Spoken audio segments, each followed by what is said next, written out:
got back to England, and I remember thinking, this magazine will work as long as IBC don't fuck it up. Yeah. And I got into the arrivals lounge, and this was sort of pretty much pre-mobile. There were mobiles, but we weren't all addicted and dependent and in constant in touch with everybody all the time. Yeah, sure. So I got to the airport. I think it came out on a Tuesday, which was probably 2 days ago. There was this exact week. I think it was the 14th of April. Somebody told me the other day that's when the first one came out. And I arrived, and there was nothing anywhere. I went straight to the bookshelves. There was nothing there. And my heart just sank. I thought, oh, year and a half's going to be wasted. I went to the other news agents at Heathrow, and there was nothing there. And I was just gutted. Yeah. And eventually the lady said, why don't you go and check arrivals? So I went up to arrivals, and I walked in, past all the books and chocolate and all that. Yeah. Fucking nothing there. And I was really depressed. And I walked out thinking this has just been a fucking waste of time. And something just caught my eye, and just facing out to the airport on the best, you have to pay for those stands. Yeah, sure, yeah. The best display, there were these something like 24 facings of Loaded. And it was the first time anyone had ever used a neon ink in the logo ever in publishing, and it was an old Bauhaus font. It was like a 70-year-old font that had only been released at the end of '93. We were the first people to use it. And it's called something like Bauhaus 23 or 93 now, and it was just there, and I kind of thought, that'll be all right. And we sold 60,000 of them. Wow. And about 2-3 weeks later, there was this. What were you expecting? What were they expecting to sell? Well, I thought it'd sell sort of like maybe like 10,000 copies. And I think they thought it might sell about 20,000. Right, yeah.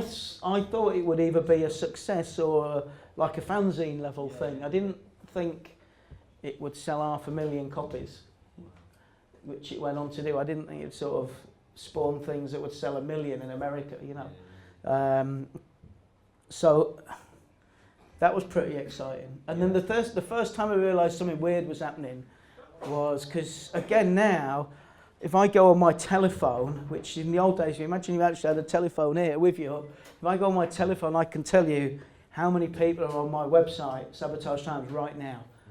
I can actually tell you how old they are, where they live, and what other stuff they're into. In those days, you didn't have any form of feedback. So the first time I knew something was up, apart from people saying they liked it, was we were in the arse end of nowhere, our office. We had 3 offices before the first issue was even out. And we used to share, this will give you an indication to how serious they were taking it. We used to share an office with the classified advertising department of Amateur Gardener. All the first loaded articles were set up on the fax machine of Amateur Gardener Classified. And you remember you get a fax, you used to have a little printed out bit of information at the top, the ID of who sent. I was like writing to you too, saying, hey, do you remember me? I'm the guy that put you on the front of the Sunday Times colour supplement. I'm not with Amateur Gardener now, but I've got this new magazine. And nobody took us seriously. Anyway, what was I talking about the office? What was I talking about the offices? You were talking about anyway. So our office had, for some reason, it became the depository for the post bags that weren't being used. Yeah. And this massive post bag, that high, totally full, was thrown into the reception, the bit at the front desk. And I thought it was a bag of other unused post bags. And eventually, after 3 days, someone kicked it and they said, I think there's some letters in here. And we opened it, and it was like, remember in Blue Peter used to want your stamps? Yeah. And you'd watch them emptying those sacks, and this is true. There was a sack of about 200 letters. Wow. And it wasn't readers' letters, it was fan mail. And it was like those, sometimes you see those old documentaries of, the Beatles or whoever, emptying sacks of fan mail, and it was just hundreds and hundreds of letters. What were people writing to you in this fan mail? This is the mag I've always wanted. I picked your magazine up in Birmingham, W.H. Smith's, it's great. Only one bloke complained. I remember that. He was a captain in the army because we'd put on the cover we were going to have Madonna in it and we hadn't managed to get her in. Unsurprisingly, what an amazing surprise, she didn't respond to the facts from Amateur Gardens Classified. I can just see Barbara Sharon, her PR, going, we got her, this looks good. Apparently they've got a cobbled together interview at Cantonar. And so I wrote and apologised because he was in the army. I thought, fucking hell, we've got 200 letters and one letter slagging us off. So he was the only bloke I wrote to and apologised. But the rest was just, this is ace. And it went on like that forever. Eventually the wife started writing, saying, please can I have my husband back? My husband now spends 4 hours a day in the bog with your magazine. My husband spends all night laughing at your articles. And the weird thing was, through osmosis, by the time I left Loaded after 3 years, we were selling 10% of the sales were to women. 40,000 women were buying Loaded. Wow. A month. Well, it was just because, as everyone, probably most of the people in this room, if they're from Leeds, have been through the history of Dave's club, the clubs. And we were, I was with Mick Bunnage the other day, who was one of the guys who was on my first team at Loaded. He said, I always thought of Loaded as being like a rock and roll mag. And it was full of articles that were just as applicable to women as film stars, clubs, travel. So it was, You went bonkers, didn't you? It was just like, I hadn't, when they came out, they were comparing us to GQ and things like that. In actual fact, what I wanted was what I'd watched the Happy Mondays doing for the last 3 or 4 years. Okay. And I'd also read these 2 books about the Rolling Stones in the late 60s, early 70s, called STP, Stones Touring Party by Robert Greenfield, and also True Life Adventures of the Rolling Stones by Stanley Booth. And that's really what I wanted. I wanted to be the publishing equivalent of the Rolling Stones. And with the requisite lifestyle.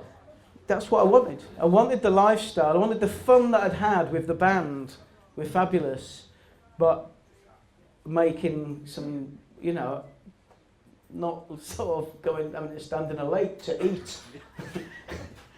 I wanted to, but using what I was good at, which was the publishing, to make a living out of it. That's what, and just before we came out, Mick and I had both read this book about Rolling Stone. It was a really good book about the history of Rolling Stone. And Mick said, I'd read it about a year before, Mick said, we could be like this. And I said, fuck that, we're going to be better than that. So there was an amount of total self-belief. And but we were having just everything. Colonel Kurtz, Willy Wonka. We did whatever we wanted for 3 years. Well, I did whatever I wanted for 3 years, and the others put the mag together. And I don't think there's ever been any time like it. I mean, I know publishing pretty well, inside and out. Dean sent me a letter saying they'd ripped the herb garden off. He fucking did. Rip these off, you bastards. I can remember it clearly. Did you offer him a job? No, I hadn't. No, I genuinely Did he never offer you a hadn't job? seen the herb garden. And No, really. You had.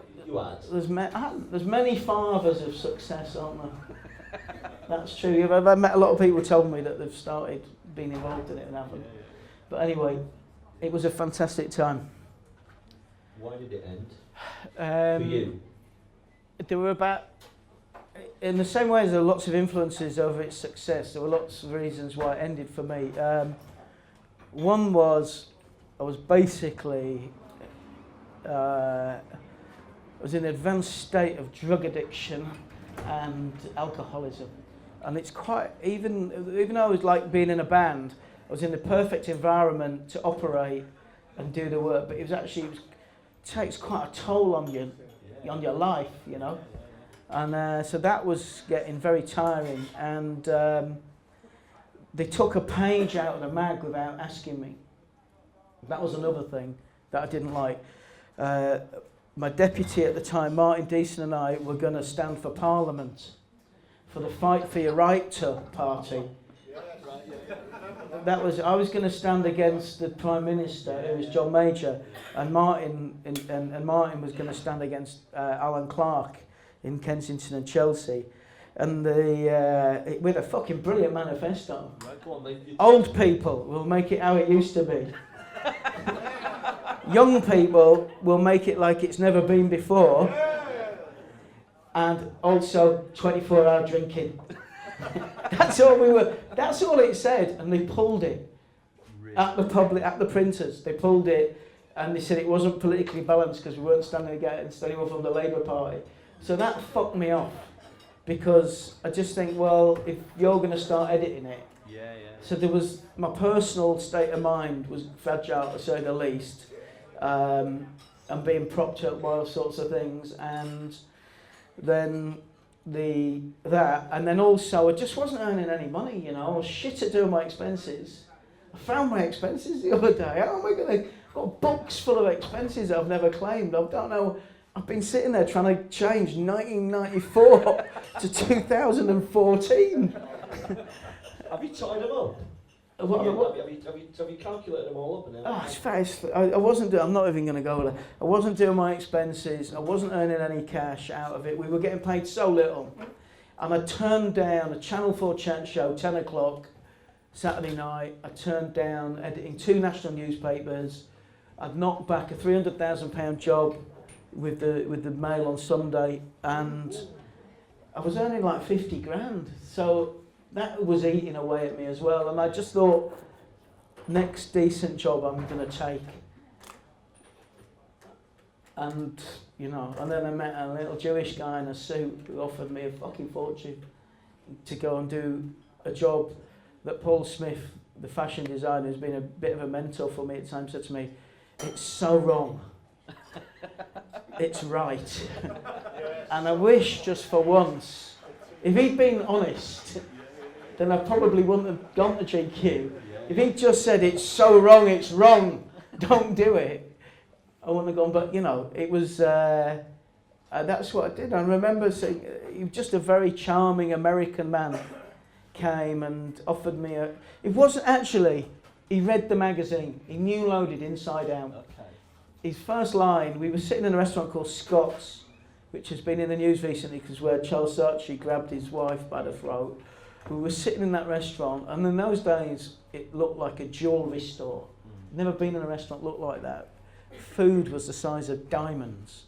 And I remember Jeffrey Smith, is that his name? Jeffrey Smith, the editor Observer, was sitting on the next table. It was like, really, old Arab guys and stuff in there.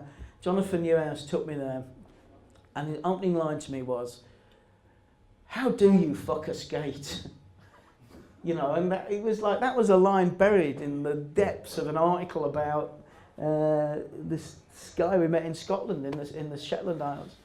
So he was a massive fan of Loaded. Okay. And what had been going on was Graydon Carter, who's the editor of Vanity Fair, had been telling them how much he loved Loaded, and the Beastie Boys, whose parents were actually some of them are pretty well connected, Manhattan Jewish socialites.